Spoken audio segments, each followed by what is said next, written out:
Hey, what's up YouTube? It's Del from Tier 1 Comics, and today I want to talk about the indie comics that I'm super excited about, that I've backed. These are just my top 5. There's obviously a ton of great indie comics out right now, but I just really want to share with you guys the titles that I'm super excited about and the reasons why I'm so excited about them. So without further ado, here they are. So the first one for me is going to be Mike S. Miller's Lone Star, Heart of the Hero, and his latest one, Soul of the Soldier. I'm a really big fan of Mike S. Miller's artwork. I really like his work that he did with the Injustice series. So the story goes that Lone Star is this World War II vet that has a near-death experience while fighting Nazis. He's given a second chance by some stranger, but of course the second chance, like all superhero stories, comes with a price. Lone Star takes his second chance and is given all these powers. One of the cool powers that I thought was pretty interesting was the ability to sense fear. So that's pretty cool. Also, there's like a League of Unknown Soldiers, this group that he founds, which are a bunch of other fallen soldiers that were given second chances. They fight monsters, the unknown. It's kind of like how Mike S. Miller describes it. It's like a Captain America meets Van Helsing. I like those both, and I'm down to read that. Lone Star, like Captain America, is very patriotic. I consider myself a patriotic person myself, and I'm super excited to see a superhero that stands for virtue and what's right. All right, next up I got Scott McCullough's Door Kickers Panzer Demon. Special ops using advanced weapons and magic to take on otherworldly creatures and demons. That is a recipe for success. I'm super excited about this one. I backed it up on Indiegogo. Scott is a fellow veteran that writes stories. I got to read and see some of the previews that he's put out, and man, I gotta tell you, as far as military lingo goes in a comic, this is probably the best I've seen. I really like the idea of this book because it's kind of like a what if. What if some portal opened up by some cultist group lets out all these demons? How will the US government or how will all the militaries of the world fight back? Door Kickers, Panzer Demon, Special Ops fighting demons. I like it. All right, next I got Dr. Baron Bell's Dominion, Fall of the House of Saul. I am super excited about this story because I'm a huge fan of the Bible as a Christian.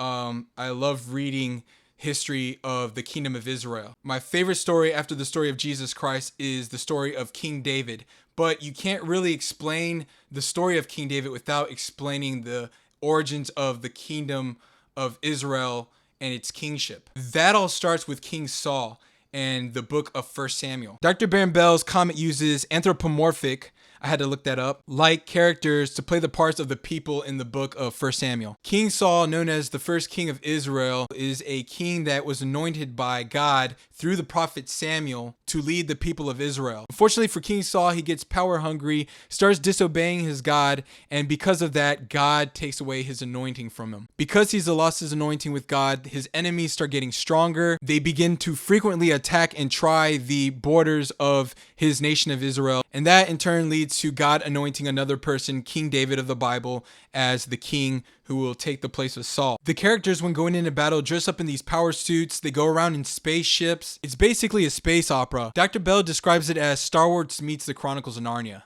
I like those both, and I'm interested. The story plays around the dynamics of Saul's family. King Saul has a son, Jonathan, and in this story he also has a daughter and the queen. So far, from my understanding, that is what the family makeup consists of right now. The prophet Samuel's depicted as this crow or raven. It looks pretty sweet. You should definitely check out the artwork. Super excited to see where that goes, how the House of Saul falls, and when King David steps into the picture. I also forgot to mention they have this cool group within Saul's army called the Elite Seraphim Marines.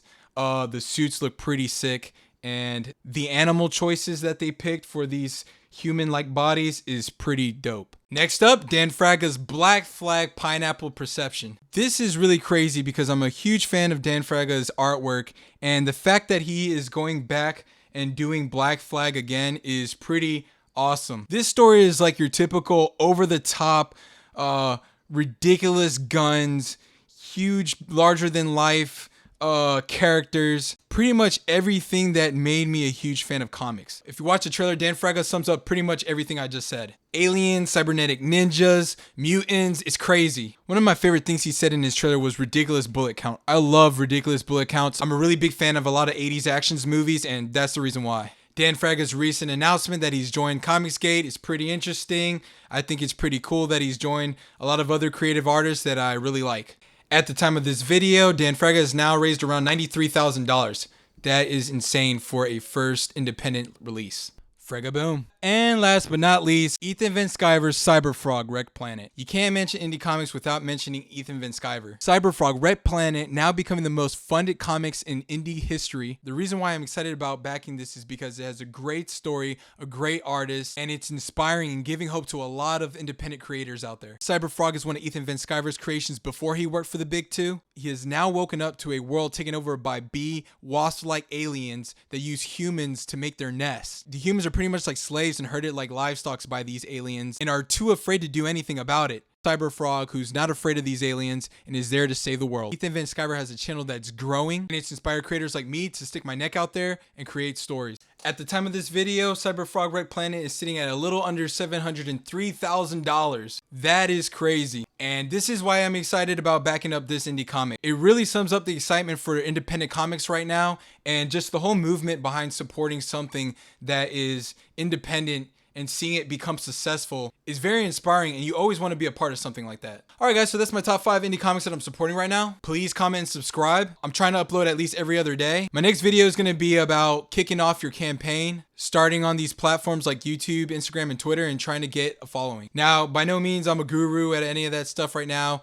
This is just me documenting my growing pains as I try to grow my platforms. I know a lot of you other creators are out there trying to grow your channel as well. Definitely not easy when you're starting with 0 subscribers, 0 views, but like with everything, it's a marathon. Appreciate you guys watching my video. Comment, subscribe, and see you till next time.